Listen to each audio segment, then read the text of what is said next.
Okay, so it's been a while since I did a DIY video, since my soundproofing video that I did for cheap methods of soundproofing.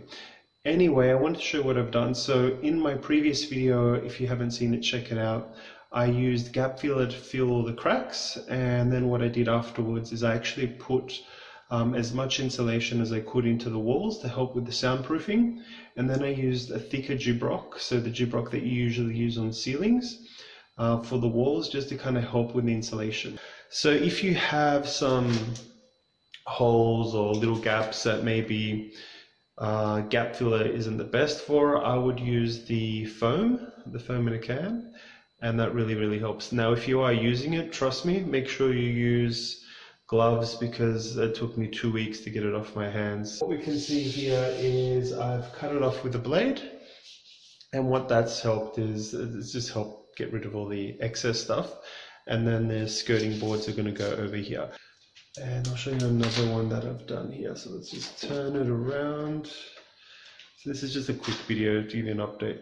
So I don't know if you can see this, but I've put it in there. I left it for probably about 10-15 minutes, and then I got a long knife and just trimmed it off, and then the jambs are going to go here.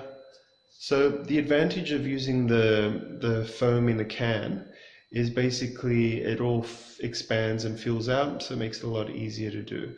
I didn't really do anything up here because, quite frankly, I didn't think it was too much of an issue, but later on I might put some gap filler in there.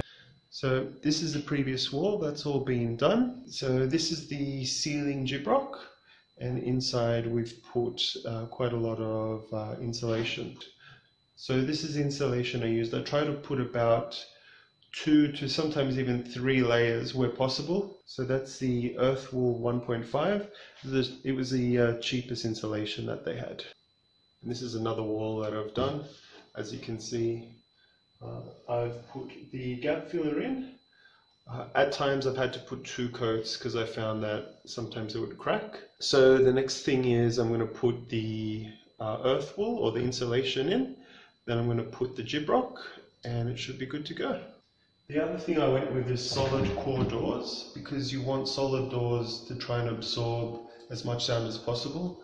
Down below, what I'm going to be doing is I'm going to be putting some of those metal things that you attach to the door, just to kind of stop the draft and air coming in. So that's also going to help.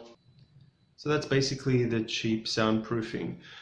If you're looking for a more professional setup, there are other options, but for something quick and easy, I went with this.